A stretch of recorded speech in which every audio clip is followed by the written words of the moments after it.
I never ever took a single rupee as a pocket money from my parents. I started making money when I was 6, 7 years of age. By 8, I was quite an accomplished entrepreneur. Simple things. Even today I'm known in Mysore because I caught snakes in everybody's houses. If I caught a snake, they gave me 25 rupees. In 1960s, 25 rupees is $1 million for a 7-year-old, 8-year-old kid. I was just on top of the world. So, there is a food research institute. Every Saturday afternoon I went there, I caught 4 or 5 snakes. They measured it. I have to show it to like this. If it's over 3 feet, I get 50 rupees. Less than 3 feet, I get 25 rupees. On an afternoon, I would make 100, 150 rupees. I don't know if you can imagine, 150 rupees for an 8, 10-year-old kid in 1960s or 70s was like $1 million today. It was big. And I went to so many things, just about anything that came my way. I should tell you a little enterprise that I did which grew into a big business. After my university, where I learned nothing, but I passed.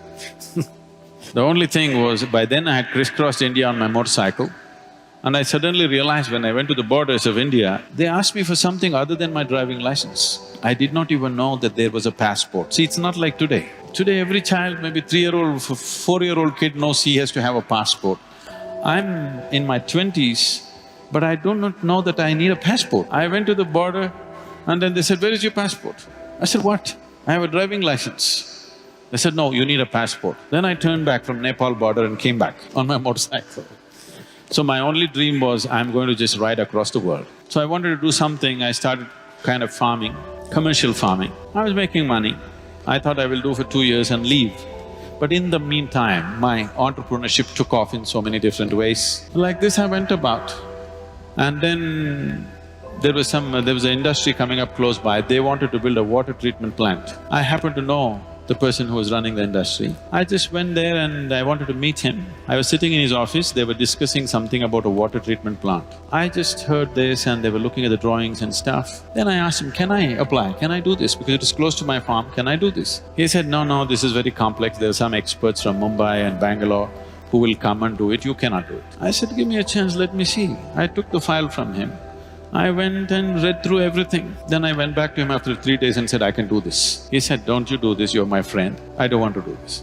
No, just let me give the tender." So those days, there was something called as Navakarnataka bookstalls. They were selling only the Russian books. You used to get big literature books, you can get Lev Tolstoy's War and Peace for 2 rupees and engineering books for 1 rupee, 2 rupees, all hardbound books. I bought 10 books about water treatment plant, sat down in my farm and poured through this day and night. I made my own new design. I went there and I gave a tender for 1.76 lakhs. Mind you, this is 70s. And the closest tender was 32 lakhs.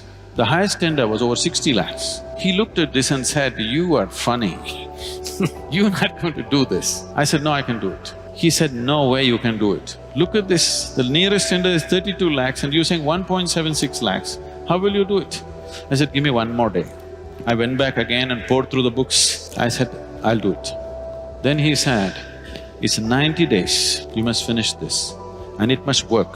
If it doesn't work, at your own cost, you must remove it, clean the site and go, and I will not give you a rupee of advance." I again went and poured through the books. I said, "I can do it." I completed this in a little over 70 days. I did this in 90,000+ rupees.